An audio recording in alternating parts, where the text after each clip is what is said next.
ராதாபுரம் ஒரு மலை மறைவு பிரதேசமா இருக்குது. இதனால தான் இந்த ராதாபுரத்துக்கு வந்து எப்படியாவது தண்ணி கொண்டு வந்து இந்த பகுதிகளில் விவசாயம் பண்ணணும் அப்படிங்கிறத வந்து கருத்தில் கொண்டு தான் தமிழக முதலமைச்சராக இருந்த பெருந்தலைவர் காமராஜர் 1970 வந்து ராதாபுரம் கால்வாயின் சொல்லி ஒரு கால்வாயை வந்து 1966 அதை ஆரம்பிச்சு வந்து 65 66 நடக்குது. 70 இந்த கால்வாய் வந்து திறந்து வைக்கிறாங்க. அதாவது நிலப்பாறையில் இருந்து 28.8 கிலோமீட்டர் தொலைவில் இந்த ராதாபுரம் கால்வாயை உருவாக்கி இந்த கால்வாய்க்கு கீழே 52 குளங்களுக்கான மதகுகளையுமே வந்து உருவாக்கியிருக்காப்புல பெருந்தலைவர் காமராஜர். அது மட்டும் இல்லாம இந்த 52 குளங்களுக்கு மட்டும் இல்லாம அதிகமான வெள்ளங்கள் வரும்போது தண்ணி வரும்போது உபரி நீர்களை இன்னும் பல குளங்களுக்கு கொண்டு செல்வதற்கான அதற்கான கால்வாய்களையுமே தற்போது இருக்குது. பல இடங்கள்ல இந்த கால்வாய், அதாவது இந்த 52 குளங்களுக்குமே முறையாக தண்ணீர் கிடைக்காததுனால இந்த அதுக்கு கீழே இருக்கக்கூடிய குளங்களுக்கு ஒரு நாளுமே தண்ணி போறது இல்லை. அதனால அந்த கால்வாய்களையுமே அந்த பகுதியில் உள்ளவங்க அப்படியே அதை அழிச்சு இப்ப நிறைய இடங்கள் அந்த கால்வாய்க்கான போற பாதையுமே இல்லாம போயிருச்சு. இப்போ இந்த அந்த அந்த மாதிரியான குளங்கள், அதாவது விஜயாபதியில் இருக்கக்கூடிய நிறைய குளங்கள், கூடங்குளம் பகுதியில் இருக்கக்கூடிய நிறைய குளங்களுக்குமே இந்த உபரி நீர் போற மாதிரி கால்கள் இருக்குது. காமராஜர் பீரியட்லயே காமராஜர் வந்து ரொம்ப ரொம்ப நுணுக்கமா அதாவது ராதாபுரம் பகுதியில் உள்ள எல்லா குளங்களுக்கும் தண்ணியை கொண்டு வந்து இந்த விவசாய பணிகளை நம்ம மேற்கொண்டோம்னா இந்த பகுதி வந்து செல்வ பகுதியா மாறும் அப்படிங்கிறதுக்காக அவர் கட்டி வச்ச அந்த கால்வாய் வந்து இன்னைக்கு நீங்க பாத்தீங்க அப்படின்னா ரொம்ப அருமையா இருக்கும். அதாவது அந்த கால்வாயினுடைய திக்னஸ பாத்தீங்கன்னா இவ்வளவு திக்னஸ் தான் இருக்குது. ஆனா இன்னைக்கும் அது வந்து ஒரு இரும்பு மாதிரி இருக்குது. கிட்டத்தட்ட 50 ஆண்டுகளுக்கு மேல பாத்தீங்கன்னா அந்த கால்வாய் வந்து அப்படி இரும்பு மாதிரி இருக்குது. காரணம் என்ன கேட்டீங்கன்னா, அந்த கெட்டப்படக்கூடிய இதுல வந்து அவ்வளவுமே பக்க சுண்ணாம்பு, எந்தவித கலப்படமும் இல்லாம அந்த ஒரு பொறியாளர் வந்து வேலை பார்த்திருக்காரு அப்படின்னா உண்மையிலே அந்த பொறியாளர் இன்னைக்கு வந்து அவங்க அந்த பணி செய்த பொறியாளர்கள் இன்னைக்கு மறைஞ்சிருந்தாலும் அவர்களுடைய செய்த அந்த சாதனையை வந்து மறைக்க முடியாது. அந்த அளவிற்கு வந்து பெருந்தலைவர் காமராஜர் ஆகட்டும், அவருக்கு கீழே பணியாற்றக்கூடிய அமைச்சர்களாக இருக்கட்டும், அமைச்சர்களுக்கு வந்து கொடுக்கக்கூடிய பொதுப்பணித்துறையினிருந்து வேலை செய்யக்கூடிய அந்த என்ஜினியர்களா இருக்கட்டும், எல்லாருமே ரொம்ப ரொம்ப உண்மையா உழைச்சி இன்னைக்கு கட்டினதுனாலதான் இன்னைக்கும் 1970 திறந்து வைக்கப்பட்ட இந்த கால்வாய் இன்னைக்கும் வந்து மக்களுக்கு பறைசாற்றிட்டு இருக்குன்னா இன்னைக்கு வந்து அவங்களுடைய உண்மையான உழைப்பு தான் காரணம். சரி, இப்ப நம்ம கதைக்கு வந்துருவோம். இப்ப வந்து அதாவது உபரி நீர் ராதாபுரம் கால்வாயில் இருக்கக்கூடிய 52 குளங்களை தவிர உபரி நீர் வந்து நிறைய குளங்களுக்கு போகும். அதாவது எனக்கு தெரிஞ்சு இந்த பக்கத்தில் இருக்கக்கூடிய அரசர் குளம், கொடி குளம், இந்த மாதிரி காடுகுலா குளத்துக்கெல்லாம் வந்து தண்ணி, கொத்தம் குளத்துக்கெல்லாம் தண்ணி போறதுக்கு கால் இருக்கு. உதயத்தூருக்கு போற பாதை வழியா கால் இருக்குது. ஆனா அந்த கால்கள்ல அந்த பகுதி மக்களுக்கு தண்ணி சமீப காலமா கொஞ்சம் வருடமாவே போன மாதிரி எனக்கு தெரியல. இந்த குளங்கள் எல்லாமே எதன் கீழே வருது அப்படின்னா ராதாபுரம் கால்வாயின் கீழ் வரக்கூடிய 52 குளங்களையும் பொதுப்பணித்துறை நிர்வகிக்குது. அதாவது வடக்கு மூலத்தில் இருக்கக்கூடிய பொதுப்பணித்துறை அலுவலகத்தின் கீழே தான் இந்த 52 குளங்களும் வருது. மீதி இருக்கக்கூடிய விஜயாபதி கிராமமா இருக்கட்டும் அல்லது கூடங்குளம் கிராமத்திலும் இருக்கக்கூடிய அந்த குளங்கள் எல்லாம் யார் கண்ட்ரோல்ல இருக்குன்னு நீங்க கேட்டீங்கன்னா பிடிஓ கண்ட்ரோல்ல வரக்கூடிய குளங்கள், அதாவது யூனியன் குளங்கள்னு சொல்லுவோம். இந்த குளங்களை இது பொதுப்பணித்துறை குளங்கள்னு சொல்றோம்.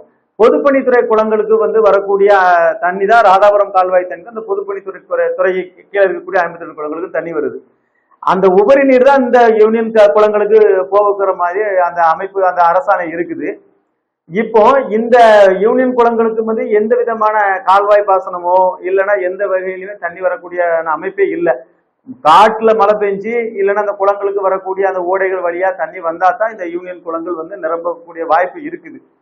இதனால இந்த பகுதிகளில் வருஷம் நிலத்தடி நீர் வந்து தன் உப்பு தன்மையா மாறிக்கிட்டே இருக்குது. நிறைய கடல் பக்கத்துல இருக்கிறதுனால, விஜயாபதி ஃபுல்லா பக்கத்துல கடல் இருக்கிறதுனால விஜயாபதி கூடங்குளம் பகுதிகளில் கடல் நீர் உள்புகுந்துட்டே வருது. காரணம் என்னன்னா நம்மளுடைய நிலத்தடி நீர், அதாவது நல்ல நீருடைய நீர்மட்டம் குறைஞ்சிக்கிட்டே போறதுனால கடல் நீர்மட்டத்தினுடைய தண்ணி வந்து பூமிக்கு அடியில உள்புகுந்து வர்றதுனால பல இடங்கள் இப்போ வந்து உப்பு தண்ணியா மாறி விவசாயங்கள் அழிஞ்சிட்டே வருது. கிட்டத்தட்ட இன்னைக்கு கடற்கரை கிராமங்கள் விஜயாபதி பகுதிகளில் நீங்க எடுத்துக்கிட்டே அப்படின்னா இன்னைக்கு நிறைய பேர் தென்னை மரம் மட்டும் தான் வச்சிருக்கிறாங்க. ஏன்னா தென்னை மரங்கள் மட்டும்தான் அந்த தண்ணிக்கு உப்பா இருந்தாலும் தென்னை மரங்கள் மட்டும் தான் காய்க்குது. பெரிய லெவல்ல மகசூல் இல்லாட்டாலும் ஓரளவுக்கு வந்து தென்னை மரங்கள் வந்து பாதுகாக்கப்படுது. மற்ற எந்த விதமான விவசாயமும் அந்த பகுதிகளில் செய்ய முடியாத ஒரு சூழ்நிலை இருக்குது. அப்போ குளங்களுக்கு தண்ணி வரும்போது நீர்மட்டம் வந்து பூமிக்கடியில இறங்கும்போது கடல் நீர் உட்புகுதை தடுக்கலாம். கடல் நீர் அப்படியே வந்து கடலுக்குள்ளே போயிருக்கும்போது வந்து அங்கே விவசாயங்கள் மட்டும் இல்லாம குடிக்கிறதுக்கும் மக்களுக்கு ஒரு நல்ல ஒரு வாழ்வாதாரமாக இருக்கும். இந்த மாதிரியான விஷயங்களை கருத்துல கொண்டுதான் விஜயாபதியினுடைய ஒன்றிய கவுன்சிலர் இருக்கக்கூடிய ஆவுடை பாலனும் நானும் கடந்த 2-3 வருஷம் இருக்கும் வருஷத்துக்கு முன்னக்கூடிய வடக்குளத்துல இருக்கக்கூடிய பொதுப்பணித்துறை அலுவலகத்துல போய் இந்த விஜயாபதி குளத்துக்கு விஜயாபதி ஊராட்சிக்கு கீழே இருக்கக்கூடிய குளங்களை எல்லாம் யூனியன் குளங்கள் எல்லாத்தையும் பொதுப்பணித்துறை குளங்களுக்கு கீழே நீங்க கொண்டு வரணும், பொதுப்பணித்துறை கீழே கொண்டு வாங்க, இந்த ராதாபுரம் கால்வாயில இணைக்கணும்னு சொல்லி மனு கொடுத்தோம். அது எந்த விதமான ரியாக்ஷனும் இல்லை.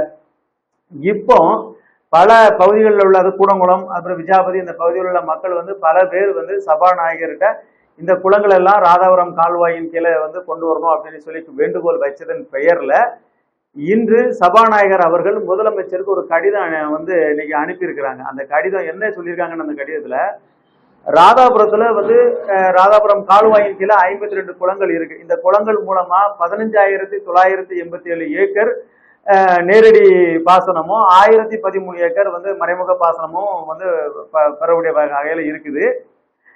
இந்த குளங்கள் அதாவது 52 குளங்கள் ராதாபுரம் கால்வாயில இணைக்கப்பட்டிருக்கிறது. மேலும் விஜயாபதி பகுதிகளில் இருக்கக்கூடிய அரசர் குளம், கொடிக்குளம், கன்னிதுலா குளம், காடுதுலா குளம், பரவர் குளம், மாதா புதுக்குளம், கொத்தன் குளம், அழகினேரி குளம், செம்பாலை குளம், மிஷன் குளம், காமநேரி குளம், குறிஞ்சி குளம், இந்த 13 குளங்களையும் இந்த ராதாபுரம் கால்வாயின் கீழே இணைக்கணும். அது மட்டும் இல்லாம கூடங்குளம் ஊராட்சிக்கு கீழே வந்து இருக்கக்கூடிய மருதங்குளம், சாணார் குளம், உப்பிலிப்பாடு குளம், இந்த 3 குளம் மொத்தம் 15 குளங்களையும் ராதாபுரம் கால்வாயின் கீழே கொண்டு வந்து இந்த குளங்களுக்கும் தண்ணீர் வழங்கணும் அப்படின்னு சொல்லி இன்னைக்கு சபாநாயகர் வந்து முதலமைச்சருக்கு வந்து ஒரு கோரிக்கை வச்சிருக்கிறாங்க. வந்து இந்த 15 குளங்களையும் இந்த ராதாபுரம் கால்வாயின் கீழே சேர்க்கும் போது அப்ப ராதாபுரம் கால்வாயின் கீழே 67 குளங்களாக அது மாறும்.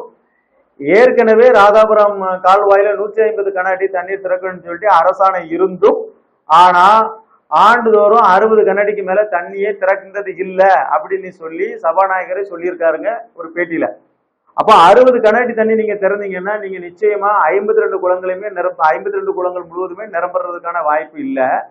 அப்படி இருக்கும்போது இந்த 15 குளங்களை நீங்க இது கூட ஆட் பண்ணீங்கன்னா எப்படி வந்து அந்த குளங்களுக்கு தண்ணி கொடுத்து எப்படி வந்து எல்லா குளங்களையும் நிரப்ப முடியுங்கிறது ஒரு மிகப்பெரிய கேள்வியா தான் இருக்குது. இந்த 15 குளங்களையும் சேர்க்கும் போது அதற்கான வழிவகைகளையுமே வந்து நீங்க ஜிஓயுமே மாற்றி அமைக்கக்கூடிய சூழ்நிலை வரும். ஏன்னு கேட்டீங்கன்னா 150 கனஅடி வந்து தண்ணி திறக்கிற ஜிஓ கூட ஓரளவுக்கு பிரச்சனை இல்லை. ஏன்னா 150 கனஅடி திறக்கிற ஜிஓ நம்மளுக்கு இருக்குது. ஆனா 60 கனஅடி தான் திறக்கிறீங்க. அந்த ஜிஓ படி 150 கனஅடி தண்ணி திறந்து நீங்க இந்த கால்வாயில கொண்டு வந்தீங்கன்னா இந்த 15 குளமும் நம்ம ராதாபுரம் கால்வாயின் கீழே ஆட் பண்ணும்போது நிச்சயமா எல்லா குளத்துக்குமே தண்ணி கொடுக்க முடியும். அதுல எந்த பிரச்சனையும் இல்லை. அது மட்டும் இல்லாம நம்மளுக்கு வந்து தண்ணி திறக்கக்கூடிய காலம் வந்து 138 நாட்கள் அப்படின்னு சொல்லி இது இப்போ நீங்க இந்த வருஷம் எல்லாம் திறந்ததுல 138 நாட்களுக்கு தண்ணி திறக்கிறதுக்கான ஆணை இருக்குது.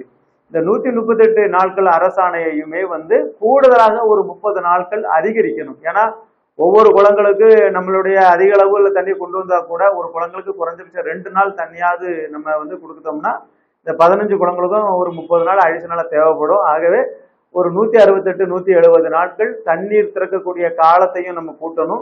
அந்த அரசாணையில சொல்லப்பட்ட 150 கனஅடி தண்ணியும் திறந்தா மட்டும்தான் இந்த 15 யூனியன் குளம் சொல்லக்கூடிய அந்த 15 குளத்தையும் நம்ம ராதாபுரம் கால்வாயின் கீழே சேர்த்து அந்த குளத்துக்கும் தண்ணீர் வழங்க முடியும். சும்மா பொதுவா வந்து அந்த 15 குளங்களையும் இந்த ராதாபுரம் கால்வாயின் கீழே சேர்த்து வச்சுட்டு போனா எந்த விதமான பிரயோஜனமும் இல்லை.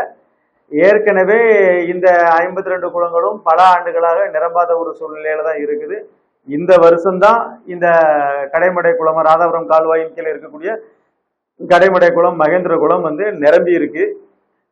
இது வந்து வருஷந்தோறும் இந்த குளங்கள் எல்லாம் நிரம்பி அது வந்து மற்றபடி இணைக்கக்கூடிய இது கூட இன்னும் அடிஷனலா இணைக்கக்கூடிய இந்த 15 குளம்புகளும் நிரம்பணும் அப்படின்னா நம்மளுக்கு கனஅடி தண்ணீர் 150 கனஅடி தண்ணீர் குறையாமல் திறக்கணும். அதை மனசுல வைத்து வந்து தமிழக அரசு நடவடிக்கை எடுக்க வேண்டும் என்று நான் கேட்டுக்கிறேன். நன்றி.